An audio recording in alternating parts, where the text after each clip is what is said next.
आखिर अल्लाह ने बनी इसराइल को क्या नसीहत की है। So this is day 6 of learning Quran in the most easiest way. कल हमने सूरत बकरा का 4th रुकू डिस्कस किया था और आज हम सूरत बकरा का 5th रुकू डिस्कस करेंगे और इससे हदायत हासिल करेंगे। So make sure you follow guys.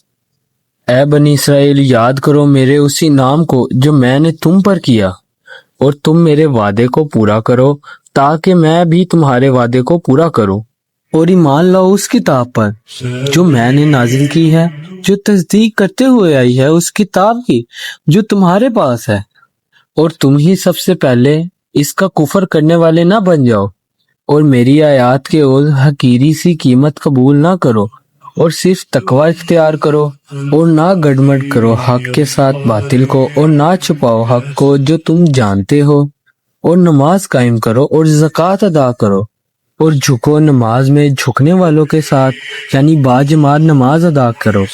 क्या तुम लोगों को नेकी का हुक्म देते हो और खुद अपने आप को भूल जाते हो, हालांकि तुम किताब की तिलावत करते हो। क्या तुम अकल से बिल्कुल ही काम नहीं लेते, और मदद हासिल करो सब्र से और नमाज से। और यकीनन ये बहुत भारी शय है, मगर उन आजिज़ों पर भारी नहीं है जिन्हें ये यकीन है कि वो अपने रब से मुलाकात करने वाले हैं, और जिन्हें ये यकीन है कि बिल आखिर उन्हें उसी की तरफ लौट कर जाना है। अब हम इसी रुकू का खुलासा कर लेते हैं कि अल्लाह ताला इरशाद फरमा रहे हैं कि ए बनी इसराइल, याद करो मेरे उसी नाम को जो मैंने तुम पर किया है, और तुम मेरे वादे को पूरा करो ताकि मैं भी तुम्हारे वादे को पूरा करूं, और सिर्फ मुझी से डरो और ईमान लाओ उस किताब पर जो मैंने नाजिल की है, जो तस्दीक करते हुए आई है उस किताब की जो तुम्हारे पास है। यानी इन अल्फाज के दो मायने हैं। एक तो ये कि ईमान लाओ उस कुरान पर जो तस्दीक करता हुआ आया है तौरात की और इंजील की।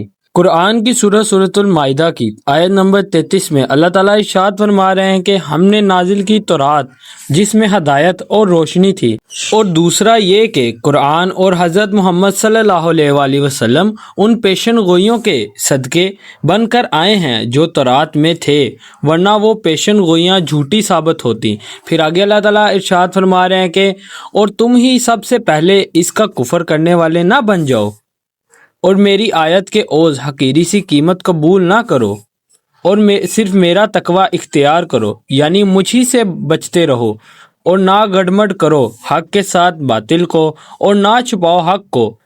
फिर आगे अल्लाह ताला इरशाद फरमा रहे हैं कि और नमाज कायम करो और ज़कात अदा करो और झुको नमाज में झुकने वालों के साथ, यानी बाजमात नमाज अदा करो। अव्वल तो यहूद ने रुकू को अपने हाथ से खारिज कर दिया था।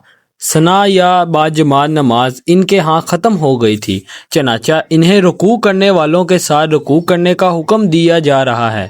गोया सराहत की जा रही है कि नबी आखिरुज़्ज़मा सल्लल्लाहु अलैहि वसल्लम पर सिर्फ ईमान लाना ही निजात के लिए काफ़ी नहीं है, बल्कि तमाम रसूलों में आप सल्लल्लाहु अलैहि वसल्लम की पैरवी ज़रूरी है।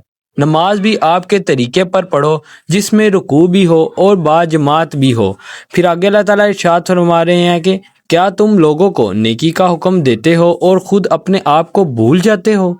यानी यहाँ उन लोगों से इस ज़माने के उन लोगों से मुखातिब हो रहे हैं कि जो कहते हैं कि नमाज तो दिल की होती है, और जो ये कहते हैं कि हम आप सल्लम पर ईमान लाए हैं तो हमारी निजात हो जाएगी। ये काफ़ी नहीं है।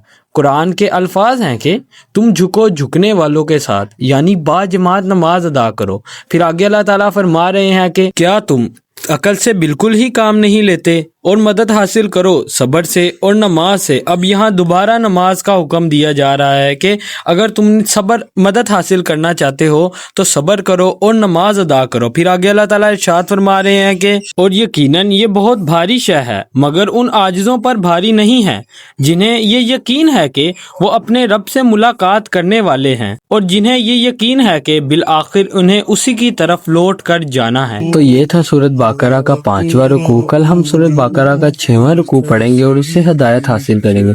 सो make sure you follow guys and support please on my YouTube channel series of Quran, क्योंकि आपकी मदद से हम अपने कुरान की इस सीरीज को बहुत से लोगों तक पहुंचा सकते हैं। So make sure you follow guys. जज़ाकल्लाह।